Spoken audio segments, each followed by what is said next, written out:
마태복음 5장 1절부터 4절까지의 말씀 우리 한 목소리로 봉독하도록 하겠습니다. 예수께서 무리를 보시고 산에 올라가 앉으시니 제자들이 나아온지라 입을 열어 가르쳐 이르시되 심령이 가난한 자는 복이 있나니 천국이 그들의 것임이요 애통하는 자는 복이 있나니 그들이 위로를 받을 것임이요. 아멘. 할렐루야. 오늘 이 예배에 참석하신 여러분과 또한 각 가정에서 온라인으로 예배 드리시는 성도님들과 가정과 자녀들과 또 일터와 모든 비전 위에 우리 하나님의 보호하심과 도우심의 손길이 함께 하시기를 주의 이름으로 축원합니다.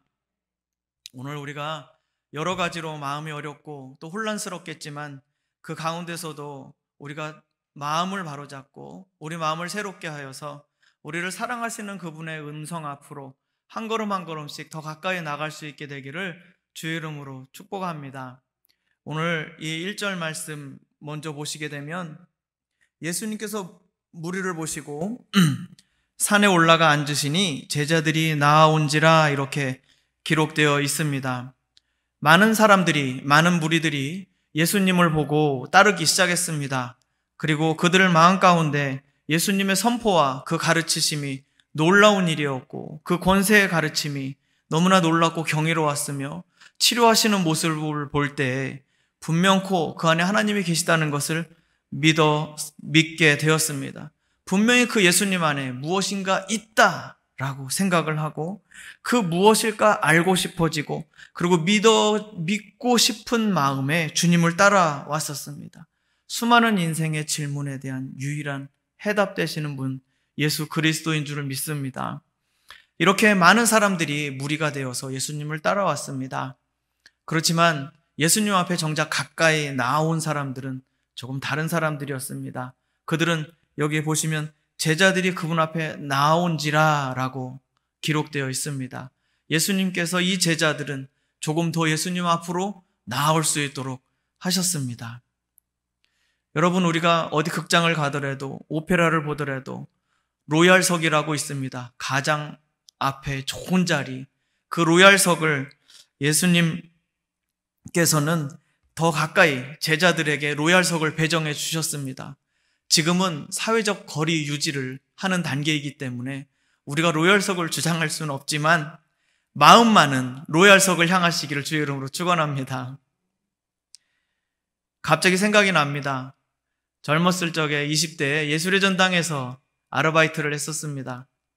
표 파는 일을 하고 줄 세우는 일을 했었는데 그때 저에게 참 한 중년의 여성분이 저에게 간곡히 부탁했던 것이 있었습니다. 이 S석인데 R석으로 좀 바꿔달라고. 그러면서 얼마든지 지불하겠다고. 그래서 그냥 그 자리도 괜찮아요 그랬는데 이분이 하는 말이 나는 울산에서 여기까지 새벽 기차 타고 올라왔습니다.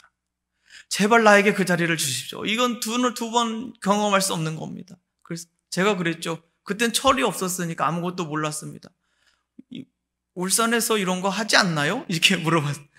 그런데 울산엔 그런 게 없다는 거예요. 이게 꼭 일생에 한 번 올까 말까 한 이 연주회는 내가 반드시 들어가야 되겠다는 거예요. 그래서 새벽부터 일어나서 기차값을 물고 그리고 그 비싼 좌석을 값을 치르면서 그 자리에 앉고 싶어 했던 그 아주머니가 저는 떠오릅니다. 우리의 마음만큼은 주님을 향해서 그런 마음이 있기를 원합니다. 여러분, 인터넷으로 또 예배 드리실 때는 아무래도 방해하는 것이 많이 있을 겁니다. 전화 오면 본당에서 같이 예배 드리면 어디 전화를 받겠습니까? 그런데 전화 오면 한번 받아보기라도 하고 눈길도 줍니다. 목마르면 잠깐 목이라도 가서 축이고 올 수 있습니다. 잠깐 화장실로 갈 수도 있습니다. 그러나 여러분, 그것은 큰 대가를 치르지 않는 것입니다만은 이 짧은 시간만큼은 그렇게 큰 대가를 치르지 않더라도 이 한 시간을 집중하는 것은 주님이 기뻐하시는 일인 줄 믿습니다. 그래서 우리는 인터넷으로 예배 드린다 할지라도 우리의 마음과 생각은 오직 주님께 집중되어 있기를 소원합니다. 이 두 번째 부르심을 받은 자들, 이 제자들은 그래서 가까이 가는 것은 굉장한 큰 특권입니다. 그 앞에서 침 튀어 맞더라도 영광입니다. 그 앞에 가까이 가서 그 얼굴을 뵙고 그리고 그분의 말씀을 가장 가까이에서 들으며 그리고 그분께 물어볼 수 있는 이 특권들 얼마나 귀합니까? 그리고 그 특권은 어디서 생겼느냐? 관계에서 생겨났습니다. 이 제자들은 생각해 보십시오. 그냥 흔한 사람들이었습니다. 일반인들이었었습니다. 흔히 볼 수 있는 갈릴리 바닷가에서 고기를 잡던 어부들이었습니다. 그물을 깁던 사람들이었고 그물을 던지던 사람들이었고 그리고 배를 수리하던 사람들이었었습니다. 그들은 특별할 것이 하나도 없는 일상적인 사람들이었습니다. 그러나 그들이 왜 특별해졌습니까? 그것은 예수님과 특별한 관계에 있었기 때문입니다. 저와 여러분이 오늘 이 자리에 모이고 또 특별한 이유가 있는 특별한 사람이 된 이유는 무엇입니까? 예수님의 부르심에 응답했기 때문에 그렇습니다. 예수님의 부르심에 응답하여 나의 삶을 주님께 의지하고 맡겨드리는, 의탁하는 그 관계, 그 특별한 관계 안에서 삶을 같이 살아가겠다는 그 특별한 관계가 있기 때문에 여러분은 세상 만사를 다 제쳐놓고 인터넷을 틀고서라도 예배를 드리며 또한 이곳에 나오시는 몇 분들은 그래도 또한 그 가운데서도 거리를 지키면서도 안전함을 지키면서도 서로를 배려하면서도 그 주님과 관계 가운데서 나와 있음을 보게 됩니다.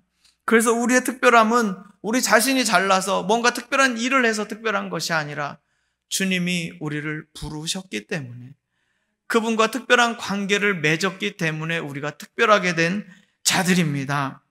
그러므로 신앙생활은 열심으로 하는 것이 아니라 내 노력으로 이끌어 나가는 것이 아니라 내가 주님과 특별한 관계에 있음을 믿음으로 고백하고 시인하는 것, 그 탄탄한 관계, 끊어질 수 없는 관계임을 믿음으로 고백하는 것에서부터 우리의 신앙의 견고함이 거기서부터 만들어질 수가 있습니다.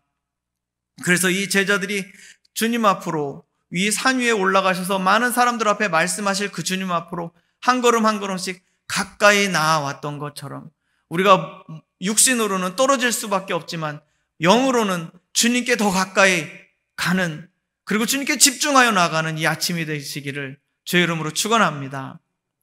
2절 말씀입니다. 예수님께서 입을 열어 가르쳐 이르시되 말씀하셨습니다. 이 예수님께서 입을 열어서 가르치시는 이 복된 이 사건, 예수님께서 오신 것만 해도 엄청나게 복된 것인데 그분이 입술을 열어서 이제 말씀하시기 시작했다라는 것은 굉장한 축복입니다. 이 예수님께서 오셔서 말씀하시는 이 순간 무슨 말씀을 제일 먼저 하셨느냐 하면 복 있는 사람은 이렇게 시작하셨습니다. 3절에 심령이 가난한 자는 복이 있나니 천국이 그들의 것이미요 라고 첫 입을 열어 말씀하셨습니다. 여기에서 심령이 가난한 자가 먼저 있지 않습니까? 라고 질문하실지 모르겠지만 원어로 보면은 복이 있는 자는 부터 시작합니다. 그래서 원래대로 하게 되면 복이 있는 사람은, 여러분 기억나지 않으십니까? 시편 1편이 바로 그래요. 복이 있는 사람, 악인의 길을 쫓지 아니하며, 그렇죠? 예, 거기 나와 있잖아요. 복이 있는 사람은 어떠한 사람이다. 죄인의 길에 들어서지 않고 오만한 자리에 자들과 함께 앉아있지 아니하고 오직 여호와의 율법을 가장 사랑해서 그 율법을 날마다 주야로 묵상하는 자로다 할 때 복 있는 사람의 핵심의 근원이 무엇입니까? 복 있는 사람은 딱 시작할 때, 그래서 이것은 복 선언에 대해서 가장 성경에서 많이 나오는, 잠언과 지혜서를 읽을 때마다 나오는 이런 문구입니다. 그런데 예수님께서 입을 딱 여실 때 첫 마디가 복 있는 사람은 이렇게 말씀하셨다는 거예요. 세례 요한은 그 전까지 지금 우리가 어떤 상황에 있다 왔습니까? 도끼가 나무 아래 놓여져 있다. 독사의 자식들아. 말이 독사의 자식들이죠. 뭔지 아시죠? 네, 그거는 굉장히 강력한 험한 말들입니다. 그런데 그 세례 요한의 선포 앞에서, 그 심판의 경고 앞에서 예수님은 본인이 하실 사역에 대해서 분명히 말씀하십니다. 그 심판 앞에 놓여 있지만 분명히 정죄받아 마땅하며 100번, 1000번, 만번 죽어 마땅한 자들임에도 불구하고 예수님이 지금 하시려는 일은 복 있는 사람은 축복을 선언하시는 것입니다. 예수님이 우리에게 오시는 것 자체가 축복인 줄로 믿습니다. 그분이 입술을 열어서 우리에게 말씀하셔 주시는 것 그 자체가 우리에게 가장 큰 복인 줄을 믿습니다. 이 복 있는 사람은 마카리오스라는 헬라어 단어인데, 여러분, 누가복음에는, 이 마태복음에는 심령이 가난한 사람은 이렇게 앞에 글자가 붙어 있지만 누가복음에는 심령이라는 단어가 없습니다. 그렇다면 이것은 무엇이냐? 정말로 경제적으로 궁핍한 사람 말합니다. 원어적으로 하자면 가난한 사람의 원어적 의미는 비참한 상황에 놓여 있는 사람입니다. 재정적으로 부족할 뿐만 아니라 심지어 몸에 질병까지 붙어 있는 상태를 말합니다. 가난은요, 우리 한 가지 생각해 봐요. 가난한 자는 복이 있다. 복 있는 사람은 가난하다. 무슨 말입니까? 누가 봐도 가난은 누가 봐도 저주에 속해 있는 단어입니다. 부족은 또 다른 부족함을 계속해서 불러옵니다. 그래서 사고 친 사람이 계속 사고 치게 되고 계속 나쁜 것이 나쁜 것을 더욱더 계속 불러일으키죠. 여러분, 지금 우리가 맞닥뜨리고 있는 상황이요, 이게 다가 아닙니다. 이제 이 전염병을 피하고 나면은 이 경제가 셧다운되고 모든 것이 멈추어서 버렸을 때 오는 경제적인 어려움은 어떻게 되겠습니까? 제가 너무 암울한 말씀을 드려서 미안합니다만은 우리는 그것에 깨어 있어야 됩니다. 앞으로 벌어질 것들이 이 몸의 건강을 넘어서서 앞으로 벌어질 일들이 어떻게 될지 몰라 아무도 장담할 수 없습니다. 전 세계 어느 누구도 앞으로 어떻게 될 것인지 전망할 수가 없는 상황입니다. 지금 이곳저곳에서 기업은 3개월 더 이상 가기 어려울지도 모른다라는 소리가 나오고 있으며 이곳저곳에서 도산하게 되고 결국 실업자가 된 분들도 나오고 있습니다. 참 더 힘든 게 뭐냐면 실업자가 됐는데 그동안 바빠서 병원도 못 가고 살다가 이제 쉬게 돼서 병원에 갔더니 여기저기 아픈 데 생기고 쑤셔서 갔더니 병이 이미 들어와 있었던 것이고 당장 입원해야 된다라는 거죠. 그런 상황들이 지금 펼쳐지고 있고 저도 또한 그런 소식들을 듣고 알고 있습니다. 이 저주라는 것은 그래서 점점점 줄어들고 작아지게 되고 볼품없이 만들어지고 결국 가벼워지게 된다는 것, 먼지처럼 사라져버리게 된다는 것이 바로 이 저주받은 상태를 말합니다. 그런데 예수님은 놀랍게도 이 가난한 자가요, 이 저주받은 상태인 것 같은데 왜 그게 복이 있다고 말씀하시는지 모르겠습니다. 복되다, 마카리오스, 이 단어 종종 들으시기 바랍니다. 마카리오스 들어보십시오. 원어의 뜻은 기가 막히게 좋습니다. 복 있는 사람은, 복되다라는 이 뜻은 일상적인 염려와 걱정들로부터 놓여나 자유로운 상태, 지극히 복된 상태를 말합니다. 일상적인 염려와 걱정들로부터 다 벗어났다. 지금 전염병이 창궐하고 있고 이탈리아에서는 700명 이상씩 지금 하루에 그렇게 지금 이게 저는 무기보다도 더 무서운 것 같아요.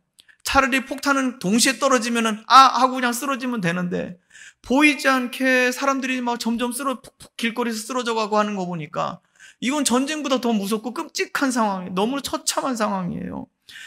일상적인 염려와 걱정뿐만 아니라 지금 보여지는 모든 것들이 다 걱정스럽습니다. 그런데 이런 상태에서 벗어나서 자유로운 상태, 지극한 복을 누릴 수가 있다고요? 가난한 사람이요? 어떻게 해요? 당장 이번 달에 월세 내야 되는데요. 세금 밀려오는 거 밀리지 않게 해야 되는데요. 아이들 학비 준비해야 되는데 어떻게 그게 일상의 염려와 걱정이 없는 지극한 복을 누리는 상태 마카리오스를 우리가 누릴 수 있다는 말입니까? 자, 예수님 말씀하십니다. 그런데 그것은 세상으로부터 오는 마카리오스가 아니다 말씀하세요. 그리고 그 뒤에 왜냐하면이라는 단어가 빠져 있습니다. 심령이 가난한 자는 5장 3절 심령이 가난한 자는 복이 있나니 말씀하시고 여기 왜냐하면이라는 단어가 빠져 있기 때문에 제가 집어넣겠습니다. 왜냐하면 천국이 그들의 것임이기 때문이다 말씀하시는 거예요. 천국이 하나님의 나라가, 하늘나라가 그들의 소유이기 때문이다 말씀하십니다. 자, 우리는 이 문제를 지금 풀어내야 됩니다. 어떻게 했길래 마카리오스, 일상의 염려와 근심 걱정이 다 끊어지고 지극한 복을 누리며 자유한 상태로 될 수 있겠는가? 예수님은 그 이유와 근거를 하나님 나라가 그들의 소유의, 그들의 것이기 때문이다라고 말씀하셨기 때문에 그렇습니다. 그들의 천국이 그들의 것이다. 이것을 먼저 풀어보십시다. 천국, 하나님 나라, 그리고 하늘나라입니다. 같은 말입니다. 그리고 그것은 유대인들이 사용할 때는 독립된 이스라엘을 지칭하는 암호 같은 것이었습니다. 여러분, 우리가 일본 제국주의 아래 36년간 일제 치하에서 독립을 꿈꾸고 소망했었잖아요. 그럴 때 우리의 독립된 조국, 독립된 대한민국을 꿈꾸면서 그 나라를 열망하지 않았습니까? 똑같습니다. 이 시대 사람들이 예수님을 메시아로 바라봤던 그 이유는 단 한 가지입니다. 저 외세 억압으로부터 이 이방인들, 외국 세력들의 압제로부터 우리를 어떻게 독립시켜줄 수 있는가? 우리의 참된 왕이 누구인가? 참된 지도자가 누구인가? 분명히 하나님이 기름 부으셔서 세우실 텐데 그분이 누구인가? 거기에 집중되어 있었습니다. 그래서 유대인들 사이에 우리 하나님 나라를 이룹시다. 이러면 우리는 당장 들으면 그렇지, 하나님 나라, 평강의 나라를 우리가 이루고 또 우리 상해 마치고 나면 하나님 나라로 돌아가겠지, 이런 생각을 가집니다. 그런데 이 성경에서 쓰여진 천국을 말을 할 때는 이 나라의 독립된 나라, 하나님이 다스리시는 나라, 반대로 세상 나라가 다스리지 못하는 나라, 세상 권세가 침범하지 못하는 하나님이 다스리시는 그 나라를 우리가 어떻게 누릴 수 있겠는가에 초점이 있는 거예요. 그러니까 성경을 읽을 때 하나님 나라를 왜 그렇게 맨날 목사님 오셔서 석 달째 계속 똑같은 하나님 나라를 말씀하시는 건데 왜 그러십니까? 그런다면 아직 성경의 모든 주제가 그것으로 다 연결되어 있어요. 그리고 앞으로 열어질 하나님 나라를 우리는 기대하고 소망하며 마라나타를 아멘 주여 어서 오시옵소서를 외치는 자들이 우리 그리스도인들이거든요. 그러니까 그 나라를 바라보고 그 나라 안에 살기를 소망하고 그 나라가 무엇인지 분명히 알아야, 우리 손에 잡혀야 그 나라를 추구할 수 있고 이 성경을 읽을 때 내 이야기처럼 들려질 수 있는 겁니다. 남의 나라 이야기가 아니라 내 나라, 내가 누려야 할 바로 그 나라가 바로 하나님의 나라입니다. 그래서 세상에 있는데 세상에 속하지 않아 버려요. 참 신기하죠. 분명히 정치적인데 정치적이지 않아요. 참 신기하죠. 그게 하나님 나라입니다. 그래서 그러면 이 천국을 소망하며 이들이 그 바래왔던 이 천국을 예수님은요, 지금 가난한 자들이 천국을 소유한다고 첫 번에 말씀해 버리셨습니다. 그냥 입술을 턱 떼자마자 그렇게 바라고 열망했던 이 천국을 말이죠. 그렇게 바라고 소망했던 400년을 그렇게 기다려왔었는데 세상에 입술을 처음 여시자마자 가난한 자들이 그 천국을 소유하게 될 거다, 턱 말씀해 버리신 거예요. 우리는 여기서 아버지의 마음을 깨달을 수 있습니다. 첫 번째, 하나님께서는 가난한 자들에게 그분의 나라를 주기를 원하신다. 예수님이 천국이 그들의 것이야 딱 말씀하신다는 건 뭐예요? 주기를 원하신다라는 뜻이죠. 여러분, 예수님이 오신 이유, 그리고 우리에게 말씀하시는 이 모든 이유들이 그 나라를 우리에게 선물로 주시려고 오신 것입니다. 이사야서 61장 1절 말씀을 제가 읽어드리겠습니다. 주 여호와의 영이 내게 내리셨으니 이는 여호와께서 내게 기름을 부으사 가난한 자에게 아름다운 소식을 전하게 하려 하심이라 말씀하셨습니다. 이것이 누가복음 4장에 기록되어 있죠. 회당에 들어가셔서 예수님께서 성경을 꺼내어 읽으신 부분이 바로 이 부분입니다. 그리고 여기 누구에게 아름다운 소식을 전한다고 기록되어 있습니까? 가난한 자에게.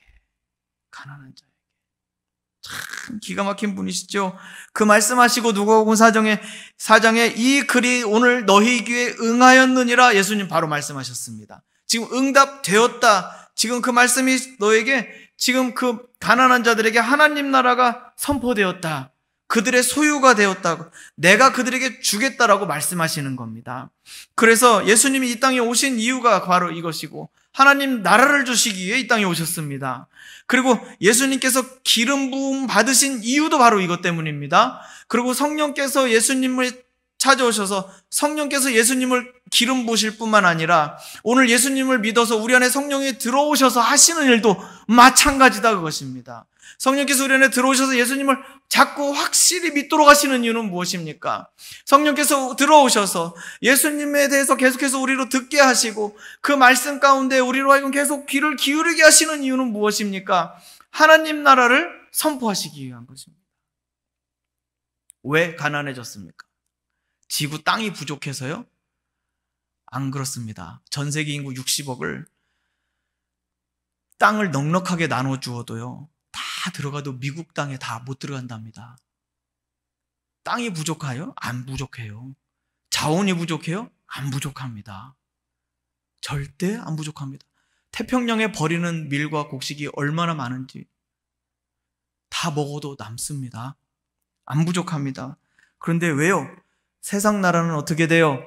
자기 욕심을 따라서 자기 것을 더 많이 가지기 위해서 경쟁하고 피 흘리고 속이고 그리고 노략질하기 때문에 옛날에는 20%가 80%의 모든 자원을 가진다고 했었습니다. 옛날 10년, 20년 전에는. 근데 이제 미래학자들이 볼 때는 상위 2%가 98%의 재산을 갖게 될 거다. 거의 그렇게 보고 있습니다. 기술이 발전되니까요. 이것이 세상 나라의 방식입니다. 그리고 세상 나라의 왕은 백성들의 피를 흘려서 자기 목적을 이룹니다. 전쟁을 하면 왕의 목적이죠. 더 넓은 땅을 차지하게 하는 왕의 목적이죠. 백성들이 원합니까? 자기 가진 거 족하면 됐죠. 백성들이 피 흘려서 세워지는 나라가 세상 나라의 왕입니다. 그러나 하나님 나라는 어떻습니까? 백성을 위해서 왕이 피 흘리는 나라입니다. 그래서 그 백성을 살려내는 나라가 바로 하나님 나라입니다. 그래서 세상 나라는 죽음이 지배하는 나라라면 피 흘림이 백성들의 피 흘림이 흥건한 나라라고 한다면 하나님의 나라는 그 아들의 피로 값을 주고 산 나라입니다. 그래서 하나님의 나라는 생명이 지배하는 나라요. 하나님의 은혜가 강물과 같이 흐르는 그런 나라입니다. 우리 원수에게 빼앗기지 맙시다. 그 좋은 단어를 원수에게 뺏기지 말고 우리 계속 사용합시다. 그래서 가난이 왜 왔습니까? 너무 많이 가져가 버렸기 때문에 다른 사람들이 가질 것이 없었습니다. 그렇다고 공산주의냐? 그런 것이 아닙니다. 하나님은 12지파에게 각각 지파에게 가족들에게 땅을 나눠주셨고 하나님이 나눠주신 목적은 뭡니까? 노예되지 않도록입니다. 노예되지 않게. 자기 땅을 자기 농사 지어서 편안하게 먹고 살 수 있도록 하나님 말씀하셨어요. 여기 이사야 61장 1절의 말씀과 누가복음에서 인용하셨던 이것은 무엇이냐? 빼앗겼던 자기 몫의 땅을 하나님께서 되찾아주시겠다는 선포였습니다. 그렇기 때문에 가난한 자가 하나님께서 하나님 나라를 주겠다라는 이 뜻은 무엇입니까? 하나님이 원하신다 이 뜻은 무엇입니까? 하나님이 내가 내 나라를 너에게 주겠다 말씀하실 때는 너가 잃어버렸던 너의 몫의 땅을 찾게 해주겠다 이 뜻인 거예요. 그래서 희년이 선포되었습니다.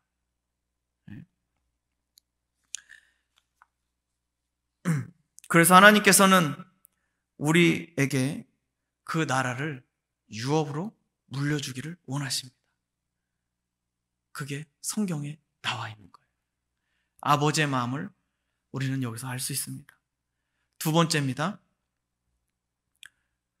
천국을 소유할 수 있다는 가능성을 열어주셨습니다. 내가 하나님 나라를 가질 수 있다고요? 여러분 그것을 한번 생각해 보십시오. 하나님 나라를 가질 수 있다? 소유할 수 있다? 그 가능성을 열어준 것이 얼마나 큰 은혜입니까? 이제 이것을 우리는 가질 수가 있습니다. 가난한 자들은 하나님 나라를 소유할 수 있습니다. 문제가 있습니다. 성경에 마태복음 19장에 부자 청년의 이야기가 나오는 것이 있습니다. 여러분 너무 잘 알고 계시는 이야기입니다.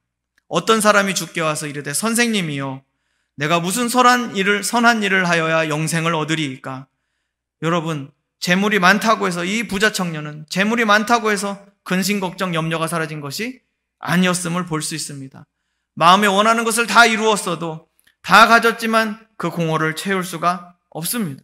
그건 영원한 것이 아니기 때문에 그렇습니다. 그것은 절대 기쁨의 근원이 될 수가 없으며 그가 가지고 있는 안정감의 기둥이 될 수 없습니다. 많아도 그것이 그를 안전하게 할 수 없습니다. 21절 예수께서 이르시되 네가 온전하고자 할진대 가서 내 소유를 팔아 가난한 자들에게 주라. 그리하면 하늘에서 보화가 내게 있으리라. 그리고 와서 나를 따르라 하시니 얘야 네가 가진 것이라고 생각하지만 그것이 그 많은 재물이 너의 소유라고 생각하지만 내가 보기엔 그 어깨에 너무 무겁구나. 내가 그것을 가지고 있기 너무 힘들구나. 너는 네 마음속에 이 재물도 잡았으면 좋겠고 하나님 나라도 가졌으면 좋겠구나. 그러나 그 두 가지를 네가 다 잡을 수가 없단다. 왜냐하면 마음의 주인은 단 한 가지이기 때문에, 단 하나이기 때문에. 마음의 주인은 하나입니다. 두 가지가 될 수 없습니다. 그래서 네가 지금 마음속에 가득 가지고 있는 그 재물로 인한 염려와 근심 걱정, 그리고 그것으로 인한 안정감과 그것으로 인한 기쁨들을 네가 내려놓을 수 있겠니? 내려놓는다면 너 마음에 이제 아무것도 남지 않게 될 것이고 하나님이 너를 온전히 다스리실 수 있게 될 텐데, 하나님이 네 마음의 온전한 주인이 되실 수 있을 텐데 너 다 나눠주려무나. 그 재물을 다 하늘에 쌓아주라. 가난한 자들에게 다 나눠줘라. 그게 하늘에 쌓아두는 것이다. 나눠주고 나를 따르라. 이 청년이 어떻게 했습니까? 그 청년이 재물이 많음으로 이 말씀을 듣고 근심하며 가니라. 그 말씀을 듣고 나서도, 참으로 그를 구원할 수 있는 그 말씀을 듣고 나서도 그는 근심하며 여전히 그냥 돌아가 버렸어요. 어둠 속으로 그냥 들어가 버렸어요. 그 다음에 그 청년이 다 팔고 나왔다는 얘기가 없어요. 너무나 아쉽게도 선뜻 결정할 수 없던 거예요. 얼마나 불행합니까? 배가 밑창에 구멍이 나서 빠지고 있는데도 여전히 금괴를 어깨에 쥐고 있는 사람 아니겠습니까?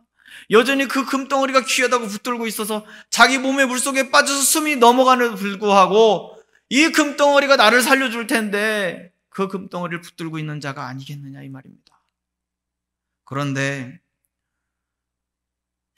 한 가지 감사한 것이 있습니다. 우리는 그럴 고민할 일이 없다는 것입니다.